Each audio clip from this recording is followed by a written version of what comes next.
Greetings, clariphiles and clariphilettes. I'm really excited today because I'm going to introduce a new model of mouthpiece that I've been working on for quite a while, and I'm extremely pleased with it. But before I do that, I'd like to share with you some of my own ideas about exactly what you should expect from your equipment and what you shouldn't. First of all, let's talk about what you shouldn't expect. You shouldn't expect equipment to make up for your faults, to make up for the inadequacies of what you do behind your nose and what you do up here, up in your noggin. What do I mean by that? I mean that you have to develop correct playing mechanics.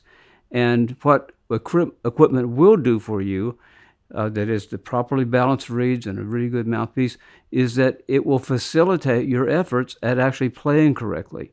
Whereas bad equipment, whether it's badly balanced reeds or some problems in mouthpieces or other things in your instrument, they will force you actually to do things that you should not have to do if the equipment was really good and really efficient.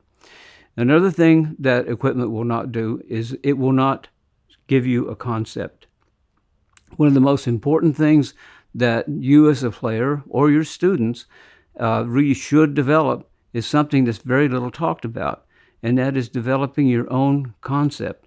When you bring the clarinet to your mouth to make the sound, you should have it pre-visioned in your head. You should have it in your ear and in your head exactly what you want to sound like, exactly what you want that musical phrase to be. And that has to do with the musical imagination. No piece of equipment will ever substitute for those things that you develop as a musician, your concept, and your playing mechanics. That's all behind your head. It's all behind your nose. And you must do that. Now, what will equipment do otherwise? Equipment will either frustrate your efforts at being able to realize that concept that you've developed and being able to play efficiently with correct mechanics, or it's going to really facilitate both those things. It's going to help you optimize your concept of sound. It's going to help you optimize your mechanics so that you can play more efficiently, low, high, and loud and soft. So, what about that new product announcement?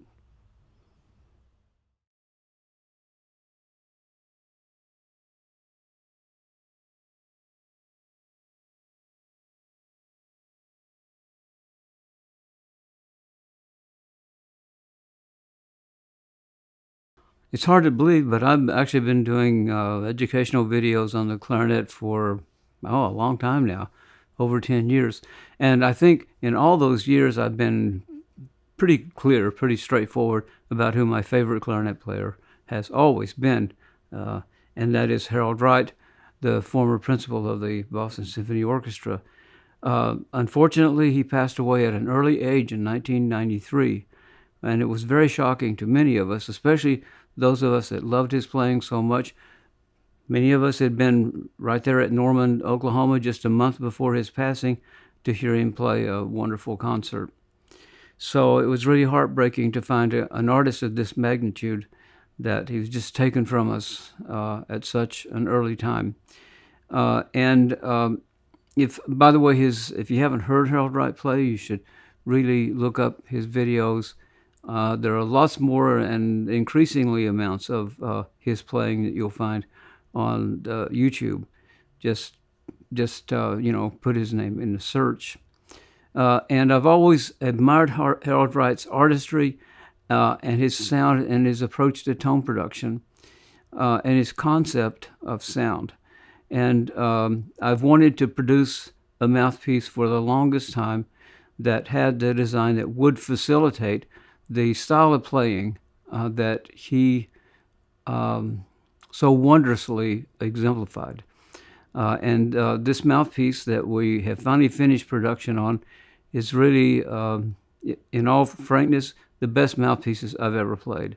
They have a beautiful, focused, pristine sound that really holds the sound in very well and very stable in dynamic changes, and especially when you get above the staff and in the third register. It actually has the best third register response that I've ever played in a mouthpiece. The Baffle is a double scoop, double concave baffle that is concave side to side down the baffle and the concave from tip to the bore. It's medium low pitched, not as low as the M13 models, but not nearly as high as the, say, standard Van Doren models or a lot of other mouthpieces. And I'll be hand finishing each one of them and numbering each one of them. And I have a lot of stuff to do. I'm really busy, so I'm not going to be really producing these in mass by any means. It'll be more or less a one-to-one kind of relationship that I'll have with the people who decide that they want to try these mouthpieces. I've made a few for friends already, and the response has been very good. I'm up to number 6 so far in terms of finishing the mouthpieces. And anyway, let me encourage you, if you're interested in playing the kind of style that Harold Wright played, being able to have a piece of equipment that's going to facilitate your efforts in that direction, this mouthpiece will really, really do it. It locks the sound in and puts it right in the sweet spot, and it really helps you achieve the kind of legato, the kind of connectivity, and the kind of consistency and pristine center that I've always thought of in Harold Wright's playing. So let's see. One of the other things that the mouthpiece has, by the way, is that it has a fair amount of material in the beak slope itself, and finishing out at the tip. If that area gets too thin, no matter how good a mouthpiece is, it will sound terrible, especially when you get above the staff.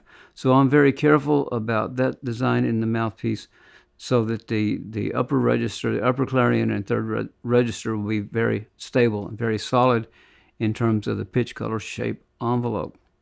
So we'll be offering this mouthpiece right now. It'll be available even as I speak here with this presentation. It'll be the Homage. It's not really up on the website yet, but if you decide that you want one or you want to try one, you can contact Ted at our 1-800 number here inside the States, or just at his outside the States, you can call his number, contact Ted, and he'll put you on the list. Like I said, I'm going to be